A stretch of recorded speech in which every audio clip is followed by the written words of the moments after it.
அடுத்து வரக்கூடிய ராகு தசையில சனி புக்தி எல்லாத்தையும் அடிச்சு தூக்க போகுதுன்ற ஒரு விஷயத்த தான். லக்னத்துல சனி இருக்காருங்க, லக்னாதிபதி லக்னத்துல ஆட்சிங்க, ஒரு புண்ணாக்கும் வேலை செய்யாது. வணக்கம், நான் உங்கள் விக்கி ப்ரோஸ். நமக்கு எண்கணி ஞானத்தையும் வேத ஜோதிட ஞானத்தையும் ஆன்மீக ஞானத்தை வழங்கிய அனைத்து குருமார்களுக்கும் நன்றி. என்ற அதே வேளையில் இது ஒரு ஜோதிட விளக்க வீடியோ விருப்பம் உள்ளவர்கள் தொடர்ந்து பார்க்கலாம். நமது Vicky bros astrology YouTube, TikTok, Facebook மற்றும் இன்ஸ்டாகிராமை ஃபாலோ பண்ணியிருக்கக்கூடிய அனைத்து தோழிகளுக்கும் நமது நன்றிகள். சமீப காலமா ஒரு விஷயத்த சொல்லிட்டு இருந்தேன், பொருந்தாத ஜாதகம் எப்படி இருக்கும், கோச்சார அமைப்புகள் இதனுடைய பாதிப்பு எப்படி இருக்கும் அப்படின்ற மாதிரி. ரெண்டு ஜாதகம், அந்த ஜாதகத்தில் நான் எந்த டீட்டெயில்ஸும் கொடுக்க போறது இல்லை. அவங்களுக்கு 33 வயசு அப்படின்றத மட்டும், 2 பேருக்கும் 33 வயசு, ஓகேங்களா? ஒருத்தருடைய ஜாதகம், ஓகே. இதுல இடத்துல வந்து கணவருடைய ஜாதகம் கும்ப லக்னமாகி லக்னத்துல சனி, 3ல் சுக்கிரன், 4ல் கேது, 5ல் சூரியன், 6ல் புதன், 7ல் சந்திரன், செவ்வாய். இதுதான் நீங்க நோட்டீஸ் பண்ணணும். 8ல் குரு, 10ல் ராகு, ஓகேங்களா?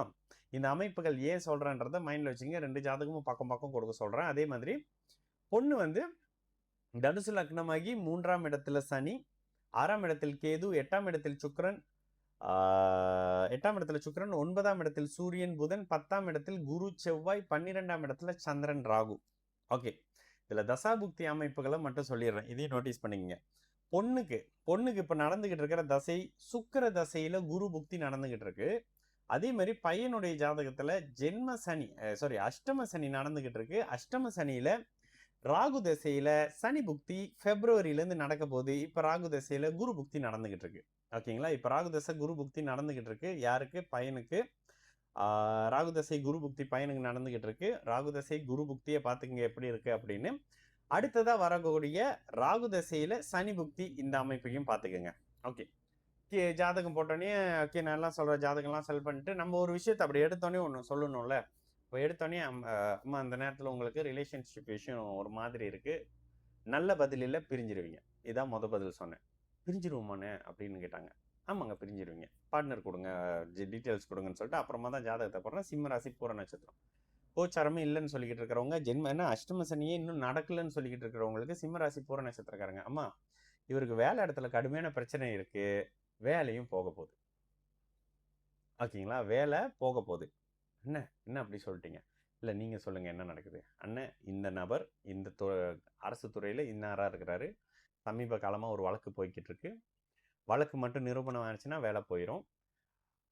நடக்கிற சம்பவங்களை பார்த்தா ஒத்த காலில் இந்த கேஸ் போய்கிட்டு இருக்குன்னு ரொம்ப ஃபாஸ்ட்டாக நடந்துகிட்டு இருக்கு. இல்லைம்மா வேலை போயிடும், இந்த வருஷம் வேலை போயிடும், எல்லாம் முடிச்ச பிறகு அவர் வெளிநாடு போவார். இதை பற்றி நேரம் உங்கள்கிட்ட பேசியிருப்பாரு, வெளிநாடு போகணுன்னு பேசியிருக்கிறாரு.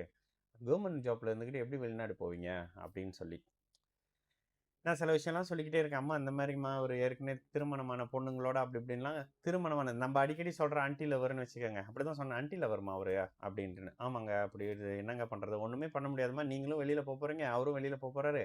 ஆனால் இந்த 2026 நான் ப்ராமிஸ் பண்ண மாட்டோமா, நீங்கள் பெரிய போகிறீங்க, கடுமையான விரக்தி அமைப்புகளில் அவர் வரப்போகிறாரு, கோச்சாரத்தின் அஷ்டம சனி. நான் கடன்னு சொல்கிறேன். சரி, இந்த இடத்துல இதெல்லாம் சொல்றதுக்கு எப்படிங்க உங்களுக்கு மனசு வருதுன்னு கேட்டிங்கன்னா, ஜோதிடத்தில் இருக்கிறத தான் சொல்லணும். ஒரு பொண்ணு வந்து கதறி அழுறாங்க. இன்னொரு ஒரு விஷயம், அந்த பொண்ணுகிட்ட நான் சொல்லலை, ஆனால் அந்த பொண்ணு கடைசியாக சொல்லிட்டாங்க. நான் அடிக்கடி சொல்கிறேன், 6ஆம் அதிபதியோ 8ஆம் அதிபதியோ 6, 8ஆம் இடத்தோட இருந்தாங்கன்னா தீர்க்க முடியாத சில நோய் அமைப்புகளை கொடுப்பாங்கல்ல. இவருக்கு சில அமைப்புகளில் பிரச்சனை இருக்குது, தாம்பத்திய அமைப்புகளில் பிரச்சனை இருக்குது. இதை யாருக்கிட்டனா நான் போய் சொல்லுவேன்?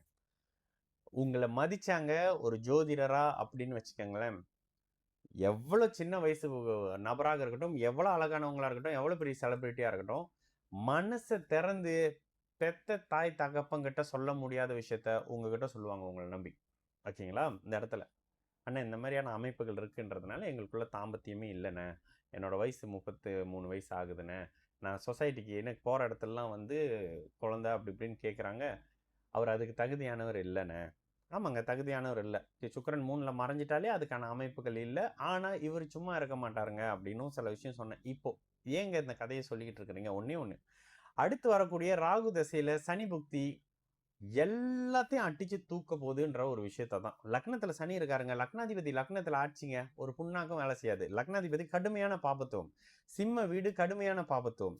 ராகுவை வேற செவ்வாயும் பார்க்குறாங்க, சனியும் பார்க்குறாங்க. நல்லா பாருங்க, இந்த அமைப்புல ராகுவை செவ்வாய் சனி இருவரும் பார்க்கக்கூடிய அமைப்புகள்ல 10ஆம் பாவகம். இப்போ ராகுதசை நடந்துகிட்டு இருக்கு. ராகுதசை சனி புக்தியில அப்படியே தலைக்கு நான் சொன்னேன், "அம்மா வேலை போயிரும், டிவோர்ஸ் வந்துரும், எல்லாம் முடிஞ்ச பிறகு வெளியில போவாரும்மா" அப்படின்னு தான் சொன்னேன். இந்த அமைப்புல இருக்கிற ஜாதகம்.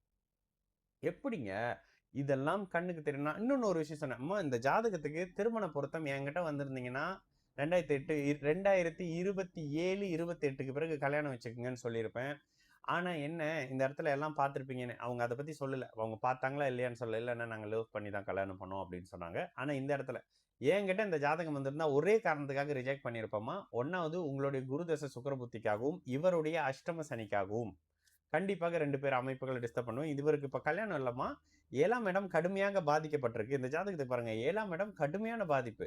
11ஆம் அதிபதி கேந்திர வலிமையோட இருக்காருன்றது மட்டும் தான் ஆறுதல். 3ஆம் இடத்துல சுக்கிரன் இருக்காருன்றது மட்டும் தான் ஆறுதல்ன்ற மாரியான சில அமைப்பு. ஆனா, லக்னம் ராசிக்கு 7ஆம் இடம் கெட்டு போயி, லக்னமே கடுமையா கெட்டு போயி, சந்தேக பிராணி இத நான் உங்ககிட்ட சொல்ல உங்ககிட்ட சொல்றேன். சந்தேக பிராணி டார்ச்சர் பண்ற ஒரு மினி சைக்கோங்க இந்த ஜாதகரு. அப்ப எப்படிங்க அரசு வேலை கிடைச்சுச்சு? சிம்மம் பாதிப்பு. இது கண்டிப்பா உங்களுக்கு கேள்வியா வரணும். சிம்மம் பாதிப்பு, ஏன் அரசு வேலை கிடைச்சது? சிம்மம் பாதிக்கப்பட்டா அரசு வேலை கிடைக்கக் கூடாதுங்க. இல்லங்க மீறி கிடைச்சிருச்சுங்க. அசிங்கப்பட்டு, அவமானப்பட்டு அந்த வேலைய புடுங்க போறாங்க. ஆமாவா? இல்லையா? யாருக்கெல்லாம் கவர்ன்மென்ட் ஜாப்ல இருந்து வெளியில வந்திருக்கிறாங்களோ செக் பண்ணி பாருங்க. பிரச்சனையாகி கோச்சார சனி பகவான் வரும்பொழுது அசிங்கப்படுத்தி, உங்கள அந்த வேலையிலிருந்து வெளிய தூக்கி வீசுற மாரி சில சம்பவம் நடந்திருக்கும். அந்த அமைப்பு தான் இந்த ஜாதகத்தில. சரிங்களா? இத விட ஏதாவது விளக்கம் வேணுமா அப்படின்றது தெரியல. இது அவங்க பெர்மிஷன் இல்லாமன்றதுனால சில விஷயத்த நான் சொல்லல. இருந்தாலும் திருமணத்துக்கு ஜோதிடம் எந்த அளவுக்கு செயல்படுது, ஜோதிடம் எவ்வளவு உண்மைன்ற மாரியான சில விஷயத்த தயவு செஞ்சு பாருங்க. சரிங்களா? நான் உங்கள் விக்கி ப்ரோஸ். நல்லது நடக்கும். எல்லோரும் நல்லா இருப்போம். வணக்கம்.